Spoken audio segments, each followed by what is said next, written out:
Beta oxidation part 1 presented by Dr. Deepika Shukla, Assistant Professor, PhD.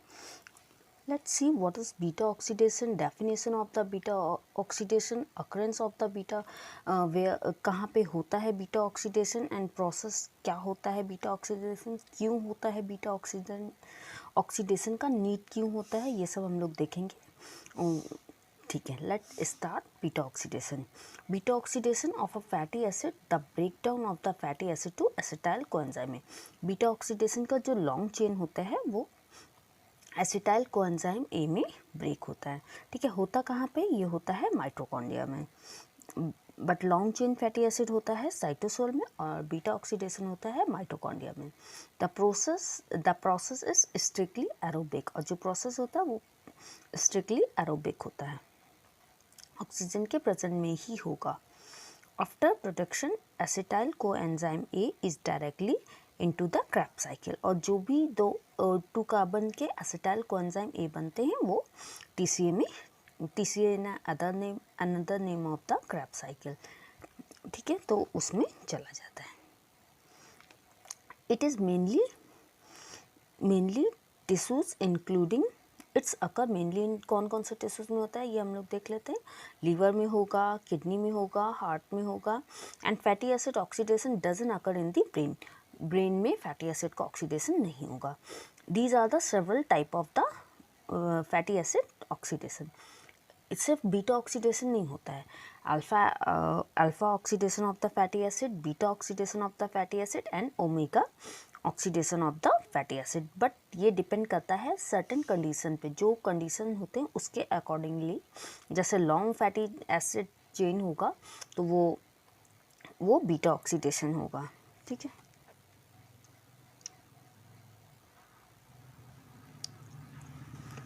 अभी definition क्या होता है, what is definition of the beta oxidation. The definition of the beta oxidation, the oxidation of the hydrocarbon chain occur by sequential cleavage of two carbon atom. ठीक है, अभी no ने 1904 में बताया था. ठीक है, ये होता है सीक्वेंशियल, एक सीक्वेंस में ब्रेकडाउन होता है. जो लॉन्ग फैटी एसिड के चेन होता है उसका छोटे छोटे टू कार्बन, अनटिल अनलेस जो दो कार्बन का कंपाउंड नहीं बना देता है कार्बन कंपाउंड, तब तक वो फैटी एसिड का ब्रेकडाउन होता रहता है. ठीक है, this process is known as beta oxidation because the oxidation and splitting of two carbon unit occur at a beta carbon atom. ये इससे बीटा ऑक्सीडेशन इसलिए कहते हैं, जो ऑक्सीडेशन स्टार्ट होता है वो अल्फा कार्बन से नहीं स्टार्ट होता है, सेकंड कार्बन बीटा ऑक्सीडेशन से स्टार्ट होता है, इसलिए this is called the beta oxidation. Beta oxidation defined as the oxidation of the fatty acid on the beta carbon atom. ये तो हो गया डेफिनेशन. अभी बीटा ऑक्सीडेशन हमने अभी देखा था कि हो रहा था माइटोकॉन्ड्रिया में aerobic process, but long fatty acids होते हैं साइटोसोल में जो कि क्रॉस नहीं कर पाते हैं साइटोसोलिक मेम्ब्रेन. तो कुछ प्रिपरेशंस होते हैं बीटा ऑक्सीडेशन से प्रीवियस. ठीक है, preparation step of the beta oxidation, transport of fatty acid into mitochondria constituting the 4 preparatory step. Number 1 activation of fatty acid, number 2 role of carnitine, number 3 carnitine acyl transferase and number 4 translocase. ठीक है, इन cat 1 इसे cat 1 and cat 2 भी बोलते हैं, carnitine को cat बोलते हैं. ठीक है, number 1 step, the activation of the fatty acid. Fatty acid are activated to their coenzyme A derivatives. ठीक है, ATP is hydrolyzed to AMP. जो ट्राईफॉस्फेट है वो मोनोफॉस्फेट में हाइड्रोलाइज हो जाता है और PPI बनाता है. The energy from the hydrolysis of PPI derive the reaction forward. ठीक है, ये फॉरवर्ड रिएक्शन को ड्राइव करती है. Thus two high energy bond are utilized in the reaction. The enzyme is a thiokinase or fatty acyl coenzyme synthase. जो वहाँ यहाँ पे एंजाइम यूज़ होगा वो होगा थायोकाइनेस और उसका अनदर नेम है फैटी एसाइल कोएंजाइम ए सिंथेज। ठीक है, तो एटीपी से बन जाएगा एएमपी 3 ट्राईफास्फेट से मोनोफास्फेट और इनऑर्गेनिक फास्फेट जो है पीपीआई रिलीज होगा। देन सेकेंड स्टेप है रोल ऑफ कार्निटीन। अब ये कार्निटीन क्या होता है, इसका रोल क्या होता है? The long chain fatty acid acyl coenzyme. Acetyl 2 carbon होगा, यहाँ पे होगा एसाइल। ठीक है, एसाइल कोएंजाइम एक can not pass through the inner mitochondria membrane. जो लॉन्ग फैटी एसिड है वो क्रॉस तो कर नहीं पा रही है, तो उसके लिए हमें ये नीड होगा। Therefore a transport carnitine is involve in the transfer of fatty acid. तो वो उससे बाइंड होता है और फिर उससे उसे ट्रांसपोर्ट करने में उसका हेल्प करता है। ये स्ट्रक्चर है कार्निटीन का CH3 का whole cube N plus CH2 CHOH CH2 COOH। ठीक है, फर्स्ट वन जो कार्बोक्सिलिक एसिड से जस्ट एडजेसेंट है वो है अल्फा कार्बन। उसके बाद जो CHOH है वो है हमारा बीटा कार्बन। मतलब फॉर एग्जांपल मैं ये समझा रही हूँ कि मतलब बीटा कार्बन होता क्या है। देन थर्ड हमारा है कार्निटाइन एसाइल ट्रांसफरेज। थर्ड हमारा स्टेप है carnitine acyl transferase. The enzyme carnitine acyl 1 CAT1 will transfer the fatty acyl group to carnitine to form acyl carnitine। ठीक है, फैटी एसिड को ये ग्रुप जो है ट्रांसफर का हेल्प करता है, तो और इसे कार्निटीन एसाइल ट्रांसफरेज CAT1 बोलते हैं। जो फोर्थ है वो हमारा स्टेप है translocase. A protein translocase will carry the acyl carnitine across the membrane to the matrix mitochondrial. On the matrix side of the membrane, the another enzyme carnitine acyl transferase 2 will transfer the acyl group back to the coenzyme। जो acyl group है पहले carnitine से bind हो गया, तब फिर से वो coenzyme में ट्रांसफर कर दे रहा है। A molecule carnitine return to the cytosolic side of the translocase. ऐसे चलता रहता है, ये पहले साइटोसोलिक से माइटोकॉन्ड्रिया, देन माइटोकॉन्ड्रिया से ट्रांसलोकेज की हेल्प से वापस साइटोसोल। देन अभी यहाँ से शुरू होता है जब हम लोग का प्रिपरेटरी स्टेप हो गया, जब लॉन्ग फैटी एसिड को हमने माइटोकॉन्ड्रिया में इंटर करा दिया और कार्निटीन वापस साइटोसोल में चला गया। अभी स्टार्ट होता है बीटा ऑक्सीडेशन। ठीक है, अभी क्या क्या स्टेप होते हैं बीटा ऑक्सीडेशन के और क्या होता है beta oxidation. The next 4 reaction are sequential repeated for complete oxidation of the fatty acid. After 1 round of the 4 metabolic step 1 acyl coenzyme unit is split off and acyl coenzyme A with 2 carbon atom less in generated.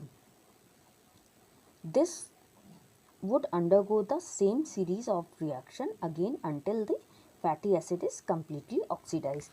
ये बोल रहे हैं यहाँ पे कि जो oxidation होता है 4 स्टेप में होता है और तब तक होता रहता है जैसे एसाइल का जो लॉन्ग चेन होती है धीरे धीरे वो 2 कार्बन को रिड्यूस करती रहती है, और ये साइकिल अनलेस एंटी तब तक चलती है जब तक कि सारा जो है 2 कार्बन में नहीं हो जाता है। अगर 2 कार्बन में जब हो जाता है तो वो TCA में जाता जाता है। जैसे जैसे 2 कार्बन का कंपाउंड होता जाता है वैसे वैसे TCA में चला जाता है। अभी स्टेप 4 स्टेप है, वो कौन कौन से स्टेप हैं? Each cycle of the beta oxidation liberated a 2 carbon unit acyl coenzyme A occur in a sequential of 4 reaction. First one oxidation, second one hydration, third one oxidation and fourth is cleavage। पहला जो होगा step वो होगा oxidation, second step होगा hydration and third again oxidation होगा, और जो fourth step होगा वो क्लीवेज होगा। मतलब फोर्थ में तो वही है ना, एसाइल और एसिटाइल में जो 2 कार्बन होता जाएगा टूटता जाएगा और वो TCA में जाता जाएगा। तो हम लोग देखते हैं फर्स्ट स्टेप क्या था। First step oxidation.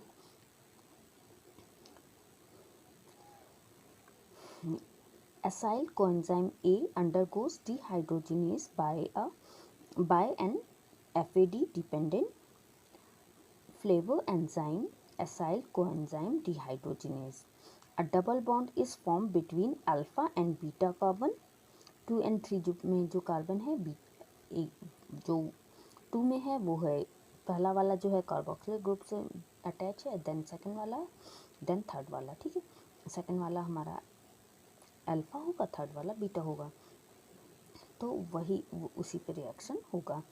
The FADDH2 when oxidized it in the electron transport chain will produce 2 ATP molecule। जब ये ऑक्सीडाइज होगा तो ETS में 2 मॉलिक्यूल ATP ट्रांसपोर्ट होगा। ठीक है, सेकेंड स्टेप हमारा है, फर्स्ट ऑक्सीडेशन था, सेकेंड हमारा हाइड्रेशन है। Second step, enoyl coenzyme hydrate bring about the hydration of double bond of from beta hydroxy enoyl coenzyme A hydrate brings about the hydration of the double bond from beta hydroxyl coenzyme A. This step from the beta hydroxy fatty acetyl coenzyme A.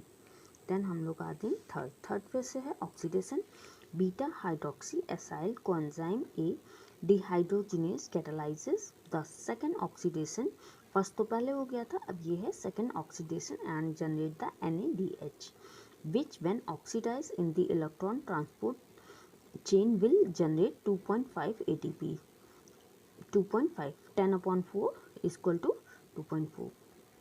The product from is beta keto acyl coenzyme A. जो product होगा वो होगा beta keto acyl coenzyme A. And third step oxidation complete, then 4 हमारा cleavage.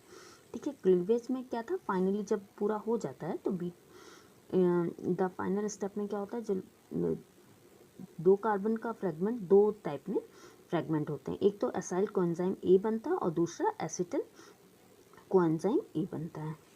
Acetal coenzyme A जो होता है वो वापस से चला जाता है TCA में चला जाता है, और जो एसाइल का लॉन्ग चेन होता है जब तक ये 2 कार्बन में स्प्लिट नहीं हो जाता है तब तक ये प्रोसेस कंटिन्यूसली चलता रहता है, तब तक ये अगेन साइकिल चलती रहती है, ऑक्सीडेशन हाइड्रेशन ऑक्सीडेशन क्लीवेज, ये साइकिल रन होती रहेगी। ठीक है, ये 4 स्टेप हो गए बीटा ऑक्सीडेशन के। अभी देख लेते हैं साइकिल क्या होता है। फर्स्ट ये जो हम लोग सबसे ऊपर देख रहे हैं वो है फैटी एसिड। फैटी एसिड को जब ठीक है, फैटी एसिड ATP ब्रेक हुआ, AMP plus PPI energy release हुई। फैटी एसिड और जो वो हमारा या तो थायोकाइनेज हो सकता था हमारा एंजाइम, और उसी का अंदर नेम में फैटी एसाइल कोएंजाइम सिंथेटेज। ठीक है, ये प्रोसेस हो रहा है साइटोप्लाज्म में। फिर और जो बीटा ऑक्सीडेशन होता है वो होता है हमारा माइटोकॉन्ड्रिया में। तो माइटोकॉन्ड्रियल मेम्ब्रेन कार्निटिन ट्रांसपोर्टर, ठीक है, ट्रांसपोर्ट माइटोकॉन्ड्रिया के अंदर फिर ये इसे ले गया। फिर अभी यहाँ से शुरू होगा बीटा ऑक्सीडेशन। अब ये स्टेप होंगे बीटा ऑक्सीडेशन के। फर्स्ट वाला था प्रिपरेटरी स्टेप, जो आपने वो पूरे इसमें प्रिपरेटरी स्टेप देखे थे, ये स्टेप 0 है। ठीक है, एंड देन अभी माइटोकॉन्ड्रिया के अंदर जो स्टेप्स होंगे वही होंगे beta oxidation. First step acyl coenzyme एक है, देन उसमें मतलब ये लॉन्ग फैटी एसिड का चेन है फर्स्ट, देन सेकंड और जो थर्ड है CH2 वो अल्फा एंड बीटा कार्बन है।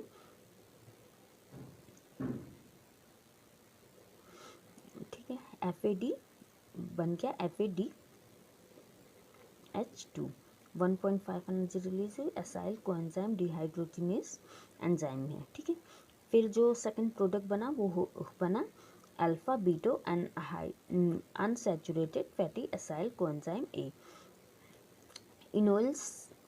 इनोइल कोएंजाइम ए हाइड्रेटेज। ठीक है, और वाटर रिलीज हुआ, सेकेंड स्टेप हो गया। देन प्रोडक्ट क्या बना, प्रोडक्ट बना हमारा beta hydroxy fatty acyl coenzyme A. फिर ये हो गया हमारा थर्ड NAD से NAD+H, ठीक है, इसमें 2.5 ATP जनरेट हुए, एनर्जी रिलीज हुई, ठीक है। और इसमें जो एंजाइम था वो था beta hydroxy fatty acyl coenzyme dehydrogenase, ठीक है। ये हमारा थर्ड स्टेप हो गया। फोर्थ में beta keto fatty acid acyl coenzyme A बन गया। उसके बाद एक कोएंजाइम ए और अटैच हो गया थायोलेज एंजाइम में, फिर हमारा बन गया एसाइल कोएंजाइम की लॉन्ग चेन, और हमारा एक जो 2 का ये थोड़ा सा लार्ज करके देख लेते हैं, थोड़ा सा जूम करके देखते हैं तो हम लोग को ज़्यादा क्लियर समझ में आ जाएगा, ठीक है। ये हमारा थर्ड और फोर्थ स्टेप। यहाँ पे beta hydroxy acyl coenzyme A dehydrogenase जो है NAD+ से NADH+H2, ठीक है। 2.5 एनर्जी जनरेट हुई, और जो प्रोडक्ट था वो था beta keto fatty acyl coenzyme A, ठीक है। थायोलाइज के एंजाइम था प्लस एक एसाइल कोएंजाइम ए जुड़ गया है, ठीक है।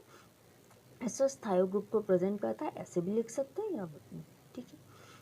और फिर हमारा बन गया एक तो फैटी एसाइल कोएंजाइम ए की, ये अभी भी ये लॉन्ग चेन है, और प्लस 2 कंपाउंड का एसिटिल कोएंजाइम ए बन गया। जो 2 कार्बन का एसिटिल कोएंजाइम ए है वो तो हमारा TCA में चला गया, और जो हमारा फर्दर जो लॉन्ग जो एसाइल कोएंजाइम ए की चेन है ये फिर से बीटा ऑक्सीडेशन का स्टेप 1 2 3 4 फिर से रिपीट करेगी अंटिल वो 2 कार्बन के कंपाउंड में चेंज नहीं हो जाएगा एसिटाइल कोएंजाइम ए में। जब लास्ट में 2 कंपाउंड बचेगा कार्बन का एसिटाइल कोएंजाइम में, तो वो भी पूरा TCA में चला जाएगा, ठीक है। और इसमें ऐसे continuously oxidation hydration oxidation cleavage चलता रहता है। ये था हमारा बीटा ऑक्सीडेशन। एंड देन अभी हम लोग ये हमारा फर्स्ट पार्ट हो गया, थोड़ा सा वीडियो लंबा हो रहा था इसलिए हम लोग नेक्स्ट हमारा थोड़ा सा हम लोग देखेंगे कि पाल्मेटिक एसिड का क्या पाल्मेटिक एसिड जो है 16 कार्बन का होता है, उसका कैसे होता है ऑक्सीडेशन, और जो अगर ऑड का ऑक्सीडेशन कैसे होगा, ऑड फैटी एसिड का इवन फैटी एसिड का ऑक्सीडेशन कैसे होगा, omega and alpha fatty acid oxidation क्या होता है, ये सब भी हम लोग पार्ट 2 में देखेंगे। Thank you for the watching.